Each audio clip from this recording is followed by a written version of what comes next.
আর এই সবুজ আবহাওয়া দেখে আমি আসলে অনুপ্রাণ আনন্দে হচ্ছি। এখানে দেখেন এই যে নদীর ধারেই কিন্তু এই ছোট্ট ছোট্ট হোটেলগুলো তৈরি হয়েছে, খাওয়ার হোটেল এগুলো দেখেন কতগুলো একসঙ্গে।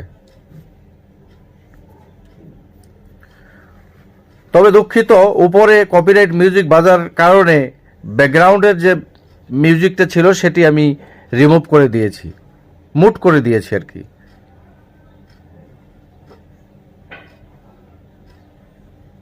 এই যে আরও একটি ট্রলার, শুধু একটি ট্রলার না, আজকে শুক্রবার অনেক অনেক ট্রলার এখানে এসেছে, পিকনিক করতেছে।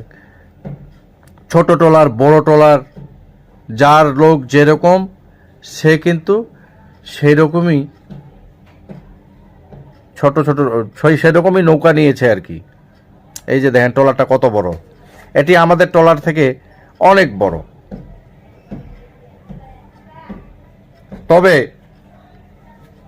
একটা কথা না বললেই নয়, এই নৌকা ভ্রমণ করতেছি আজকে, সবার সঙ্গে দেখা সাক্ষাৎ হচ্ছে, আরো ভালো লাগতেছে।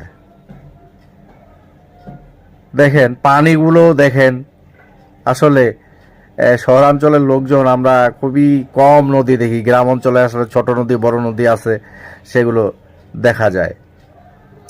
আশা করি আপনারা যারা আশেপাশে আছেন বা যেখানেই আছেন দেশের, সবাই এরকম এই বর্ষাকালের নৌকা ভ্রমণ অবশ্যই অবশ্যই করবেন।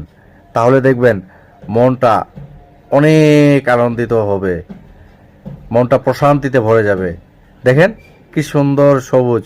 আর এই যে ঢেউ ঢেউ দেখতেছেন, এই ঢেউ ঢেউ কিন্তু আমি কোনো ইফেক্ট ইউজ করি নাই। এটা মোবাইলটা যখন নৌকার সঙ্গে রাখতেছি তখনই কিন্তু এরকম ঢেউ ঢেউ হচ্ছে।